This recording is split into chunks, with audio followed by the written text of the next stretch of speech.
പടച്ചവനെ, ഞങ്ങളിൽ പലരും പല പല രോഗങ്ങൾ കൊണ്ട് പ്രയാസപ്പെടുന്നവരാണ് റബ്ബേ. രോഗം തരുന്നത് നീയാണല്ലോ അല്ലാ. നിനക്ക് മാറ്റാൻ ഒരു മരുന്നും വേണ്ടല്ലോ അല്ലാ. ശിഫ നൽകു റബ്ബേ, ആഫിയത്ത് നൽകു റബ്ബേ. ക്യാൻസർ തരല്ലേ അല്ലാ, ട്യൂമർ നൽകല്ലേ അല്ലാ, കിഡ്നി തകർക്കല്ലേ അല്ലാ, ശരീരം തളർത്തല്ലേ അല്ലാ, ബ്ലോക്ക് തരല്ലേ അല്ലാ.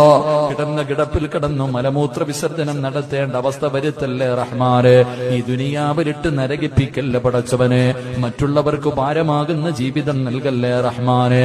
അല്ലാഹുവേ, നോക്കി നോക്കി മടുത്തു, മരിച്ചാ മതിയെന്നു കൂടെ കടന്ന ഭാര്യമാരാഗ്രഹിക്കല്ലേ അല്ലാ. ഈ സഹോദരിമാരുടെ ഭർത്താക്കന്മാരാഗ്രഹിക്കല്ലേ അല്ലാ. സ്വന്തം മക്കള് വാപ്പയും ഉമ്മയും മരിക്കാൻ വേണ്ടി ദുആ ചെയ്യുന്നത് വരെ നീ എത്തിക്കല്ലേ അല്ലാ. അല്ലാഹുവേ, ഞങ്ങളുടെ മക്കളെ നീ ദുനിയാവിലും ആഖിറത്തിലും ഉപകരിക്കുന്ന മക്കളാക്കണേ അല്ലാ. ഞങ്ങളെ സ്വർഗത്തിൽ കൊണ്ടുപോകുന്ന മക്കളാക്കണേ അല്ലാ. ഞങ്ങളെ കണ്ണുനീര് കുടിപ്പിക്കുന്ന മക്കളാക്കല്ലേ റബ്ബേ.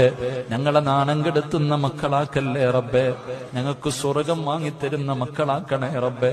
ഞങ്ങളുടെ മയ്യത്ത് കുളിപ്പിക്കുന്ന മക്കളാക്കണേ റബ്ബേ. ഞങ്ങളുടെ മയ്യത്ത് നിസ്കരിക്കുന്ന മക്കളാക്കണേ റബ്ബേ. ഞങ്ങളുടെ ഖബർ തേടി വന്ന് ദുആ ചെയ്യുന്ന മക്കളാക്കണേ അല്ലാ. അല്ലാഹുവേ, എവിടെ വെച്ചാണ് മരിക്കുന്നതെന്നറിയില്ല. ഈമാനോടുകൂടിയുള്ള ഒരു മരണം തരണേ അല്ലാ.